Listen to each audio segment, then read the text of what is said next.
I'm Steve Wiggins, and this is the Groundworks Ministries podcast. Today we're reading from the book of Psalms, chapter 30. Let's focus on verses 1 through 5.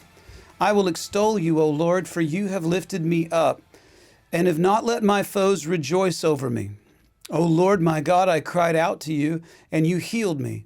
O Lord, you brought my soul up from the grave. You have kept me alive, that I should not go down to the pit. Sing praise to the Lord, you saints of his, and give thanks at the remembrance of his holy name. For his anger is but for a moment. His favor is for life. Weeping may endure for a night, but joy comes in the morning. While I was living in Chicago back in early 2000s, there was a Romanian bass player we had named Dan, who was on my worship team. One day I asked Dan how he came to live in the United States, and he told me that along with his father and his uncle, he had fled the communists by floating on an inner tube across the Danube River. Can you imagine? And he also described how hard it was to worship in a communist state, where the police would often burst into a home Bible study, physically beat the leader, and then drag him to jail. Dan said that they prayed for years that the Lord would let them escape Romania. And then he added that he would never forget God's graciousness to his family, where they had a home in Chicago, in which they could study the Bible without fear. Now, King David was a fugitive for most of his early adult life. The song that he wrote upon completing the construction of his house meant more to David than a simple tribute to architecture and property value. It was the fulfillment of all that David had prayed for during those run-for-your-life years, when David and his men were sleeping in caves and on the desert ground.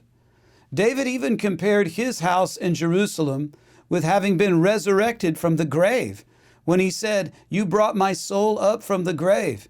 You have kept me alive, that I should not go down to the pit." And you know, we too can often feel that there's no end to our personal suffering. In desperation, we offer prayers, pleading for deliverance. We hope the Lord hears and that he cares about our plight, for he has the power and the character to deliver his children today. David's song of praise should encourage us. Encourage us to see how the Lord can deliver us from the greatest depths imaginable, and that God still turns mourning into dancing. Consider Psalm 30, verses 11 and 12. You have turned for me my mourning into dancing. You have put off my sackcloth, and you have clothed me with gladness, to the end that my glory may sing praise to you and not be silent.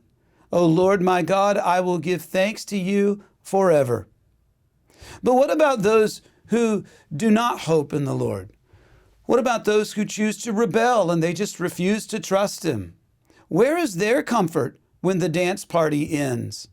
Well, perhaps we should consider Lamentations chapter 1, verse 25. The joy of our heart has ceased. Our dance has turned into mourning. See, God can turn your mourning into dancing, or he can turn your dancing into mourning. The good news is that there is nobody who is beyond rescue, who is so bad that they cannot have the grace of Jesus, if they would simply turn from their sin and commit to follow him.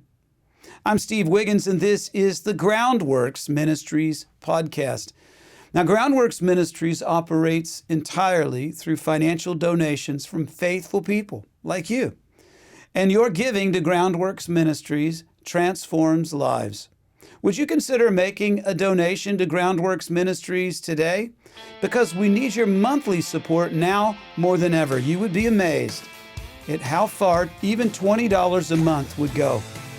Donating is secure and easy at our website, groundworksministries.com. Another way to help is to tell people about Groundworks Ministries. Share these podcasts with friends and family and on your social media. And of course, you can always direct folks to our website, groundworksministries.com.